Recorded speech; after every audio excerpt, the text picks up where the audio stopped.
Are you looking for the system administrator job? So in this class, I'll try to help you to understand about the agenda of a system administrator, roles and responsibility of system administrator, and साथ ही साथ हम बात करेंगे कुछ important और common question के बारे में जो लगभग हर एक इंटरव्यूअर आपसे क्वेश्चन पुट अप करता है. I have already created a list. Basically ये क्वेश्चन है नेटवर्किंग से related. You know that system administrator की रिस्पॉन्सिबिलिटी ऑन प्रोमाइसेस की जितने भी डिवाइसेस हैं, I am talking about the laptop, desktop या उसमें जो इंटरनेट नेटवर्क रन कर रहा है उसको टेक केयर की होती है.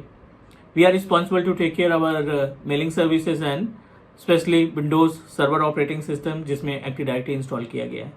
बट कभी भी सिस्टम एडमिनिस्ट्रेटर के जॉब के अगर इंटरव्यू के क्वेश्चंस की बात करें तो मिक्स क्वेश्चन आपसे पुटअप किए जाएंगे. 25% पार्ट जो रहेगा वो आपके डेस्कटॉप ट्रबल शूटिंग से रिलेटेड रहेगा. 30% जो क्वेश्चंस रहेंगे वो आपके आएंगे related to the Wintel means server operating system जिसमें एक्टिव डायरेक्टरी, डीएससीपी, डीएनएस या फिर अदर जो सर्वर की सर्विसेज होती हैं, एफएसओमो रोल हो गया, आईएएस सर्विस हो गई या फिर बैकअप हो गया. 30% क्वेश्चन आपके belongs to the server operating system. Again 25% question, अगला जो 25% क्वेश्चन है वो बेसिक ऑफ नेटवर्किंग से आता है कि अगर कोई सिस्टम है जिसमें इंटरनेट नहीं चल पा रहा है, किसी मशीन में प्रिंटर एक्सेस नहीं हो पा रहा है, मैप ड्राइव ड्राइव को मैप नहीं कर पा रहे हैं, फोल्डर शेयरिंग नहीं कर पा रहे हैं, लाइक दैट ऐसे क्वेश्चन हो सकते हैं.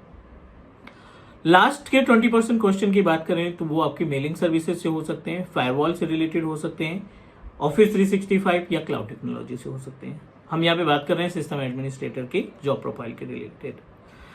आज की जो वीडियो है इसमें हमने कुछ ऐसे इंपॉर्टेंट सर्विसेज नेटवर्क से रिलेटेड काउंट की हैं जिन सर्विसेज को लेकर के most of interviewer will ask you question.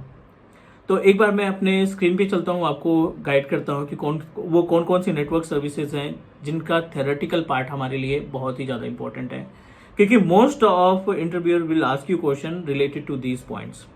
चलिए मूव करते हैं स्क्रीन पे. बट उसके पहले अगर आप नए हमारे यूट्यूब चैनल पे पहली बार वीडियो देख रहे हैं टीच मी क्लाउड की तो please do subscribe because teach me cloud एक single technical training based YouTube channel है जो आपको 100% लाइव प्रैक्टिकल की वीडियो प्रोवाइड करता है, वो भी बिना किसी स्टेप को स्किप किए हुए. I am moving our self to the screen और आपको समझाने की कोशिश करते हैं इंपॉर्टेंट नेटवर्क सर्विसेज या फिर प्रोटोकॉल्स. कुछ नाम हमने मेंशन किए हैं, आपको लगता है कि कुछ और सर्विसेज हो सकती हैं तो please share in the comment. आप कमेंट में बता दो कि ये भी पॉइंट लिख सकते थे. I try to create another video. But अभी ये जो 6 पॉइंट हमने मेंशन किया है इसको प्रॉपर तरीके से समझने की कोशिश करते हैं कि अगर इंटरव्यूअर इनमें से किसी में से क्वेश्चन पुटअप कर लिया तो आप कितने अच्छे तरीके से उसको रिप्लाई दे पाएंगे. Right. Loop back address, APIPA address, MAC address, NAT क्या होता है, पैड क्या होता है, पोर्ट फॉरवर्डिंग क्या होती है. ठीक है, आई नो दैट बहुत सारे प्रोटोकॉल्स हैं, बहुत सारी नेटवर्क सर्विसेज हैं जो हमारे नेटवर्क इंफ्रास्ट्रक्चर में डेली बेसिस पे यूज होती हैं.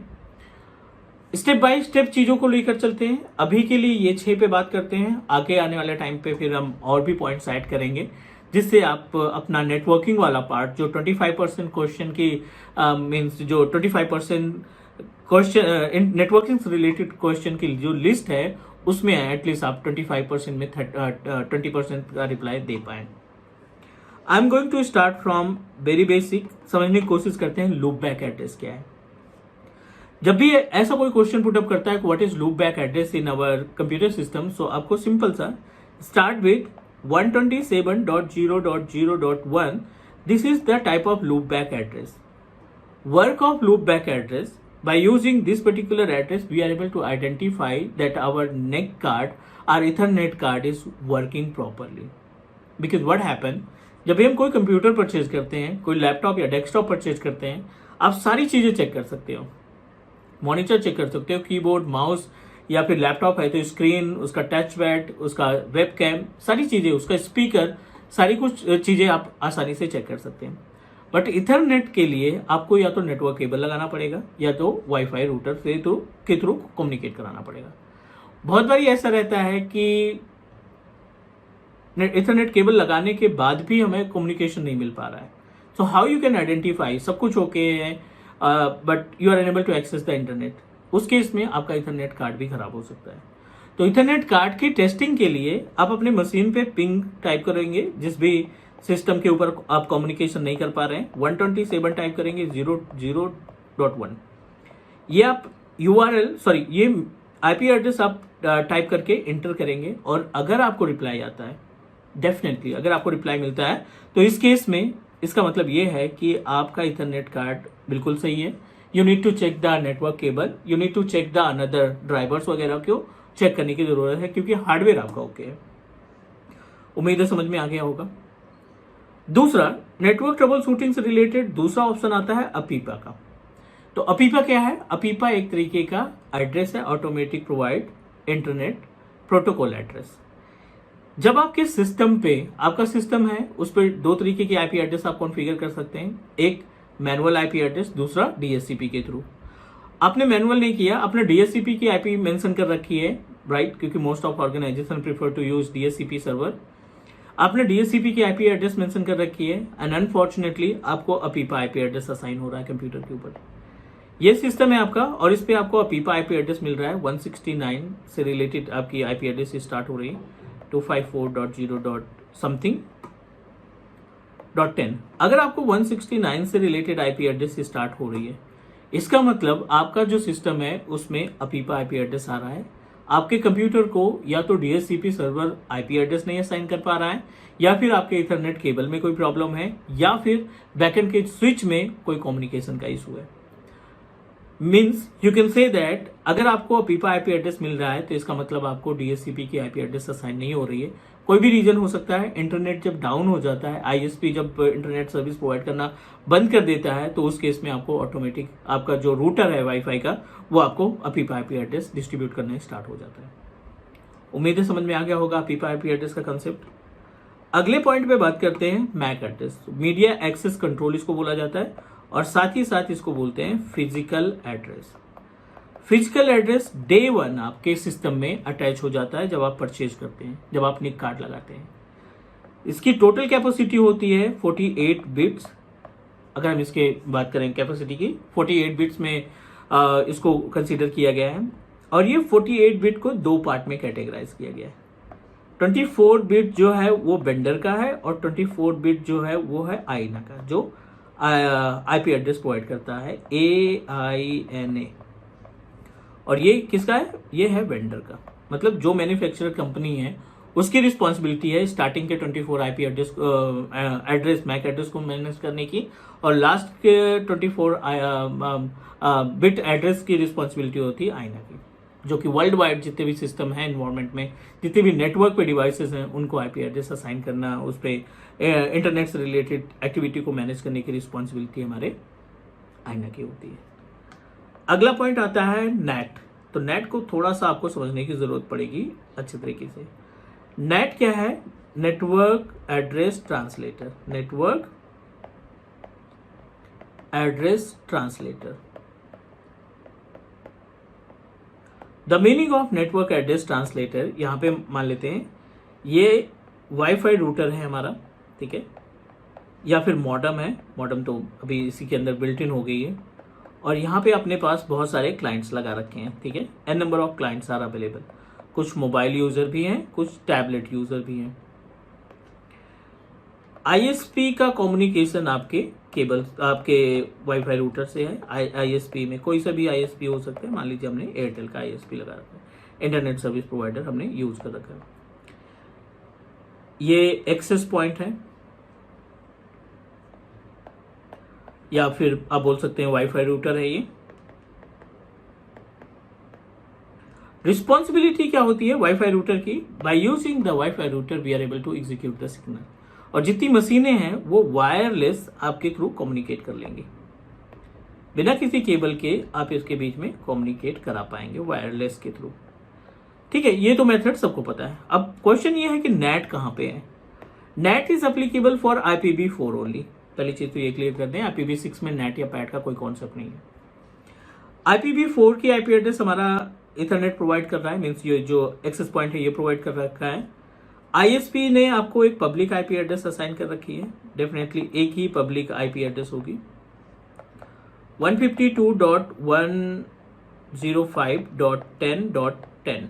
ये हमारे पास आईपी एड्रेस है जो इंटरनेट सर्विस प्रोवाइडर ने हमें दे रखी है। एक पब्लिक आईपी एड्रेस है और आपके रूटर ने हर एक क्लाइंट को different private IP address assign कर रखा है। इसकी 5 हो गई, 192.168.1.10 हो गया, इसकी आईपी एड्रेस कुछ दूसरी असाइन कर रखा है, 25 हो गया, 192.168.1.100। ठीक है, हर एक क्लाइंट को ये आईपी एड्रेस असाइन कर रखा है। इसको कुछ और आईपी एड्रेस मिल रही है, 192.168.1.50। अलग अलग मशीनों को अलग अलग आईपी एड्रेस असाइन हो रही है। आपके पास पब्लिक आईपी एड्रेस एक है, बट प्राइवेट आईपी एड्रेस सब में अलग अलग है। फिर भी हर एक मशीन पे इंटरनेट चलने लगता है क्योंकि आपके सिंगल पब्लिक आईपी एड्रेस सबके लिए एप्लीकेबल है। Same public IP address ISP ने जो प्रोवाइड किया है 150.105.10.10 इस पे भी रहेगी, 152.105.10.10 दूसरी मशीन के लिए भी रहेगी। प्राइवेट आईपी एड्रेस इनका अलग रहेगा बट पब्लिक आईपी एड्रेस सभी का सेम रहेगा। तभी हम इंटरनेट चला पाते हैं एक पर्टिकुलर सिग्नल से। अब ये जो कन्वर्जन है पब्लिक टू प्राइवेट ट्रांसलेट करने की, वो नेट की जिम्मेदारी है। Network address translator responsible to translate the IP address from public to private, vice versa private to public. Simple सा रिप्लाई आप दे सकते हैं। उम्मीद है नेट समझ में आ गया होगा। अब बात कर लेते हैं पैट को। पैट क्या होता है? पोर्ट एड्रेस ट्रांसलेटर होता है। ये नेटवर्क एड्रेस ट्रांसलेटर और ये पोर्ट एड्रेस ट्रांसलेटर। ठीक है, अब let's start to understand about the usage of network address port address translator. काम कैसे करता है वो थोड़ा सा देख लेते हैं। पोर्ट एड्रेस ट्रांसलेटर की रिस्पॉन्सिबिलिटी ये होती है, जैसे अब आपको दो चीजें फिक्स हो गई कि अपने पास एक पब्लिक आईपी एड्रेस मिल गया और एक प्राइवेट आईपी एड्रेस अवेलेबल है। हर एक मशीन का खुद का उनका प्राइवेट आईपी एड्रेस है और पब्लिक आईपी एड्रेस प्रोवाइड करने की रिस्पॉन्सिबिलिटी हमारे इंटरनेट सर्विस प्रोवाइडर की होगी।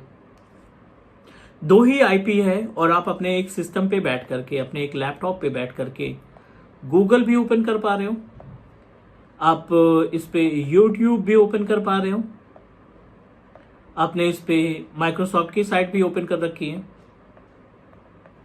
You also open Yahoo mail, right. आपने इस पे मल्टीपल साइट्स को ओपन कर रखा है। How it is possible? एक आईएसपी आपको कैसे समझेगा कि आप गूगल ओपन करना चाहते हैं, यूट्यूब ओपन करना चाहते हैं या फिर माइक्रोसॉफ्ट ओपन करना चाहते हैं? क्योंकि आपके पास एड्रेस एक ही है, पब्लिक वाला आईपी एड्रेस है जो आपकी इंट्रोड्यूस करता है पब्लिकली, प्राइवेट आईपी एड्रेस है जो विद इन ऑर्गेनाइजेशन काम करता है। सो इस प्रॉब्लम को सॉल्व करने के लिए PAT come into the picture.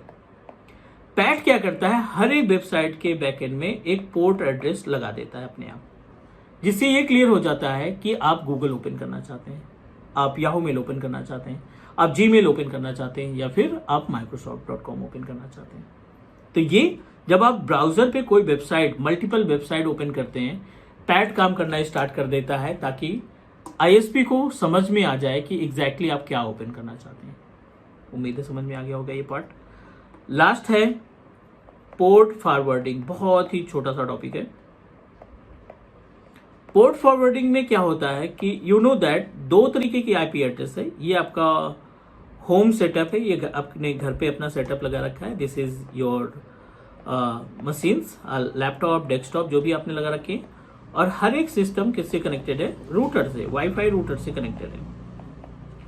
ये आउटसाइड ऑफ ऑर्गेनाइजेशन है, ये बंदा बाहर है, ये सभी बंदे बाहर हैं।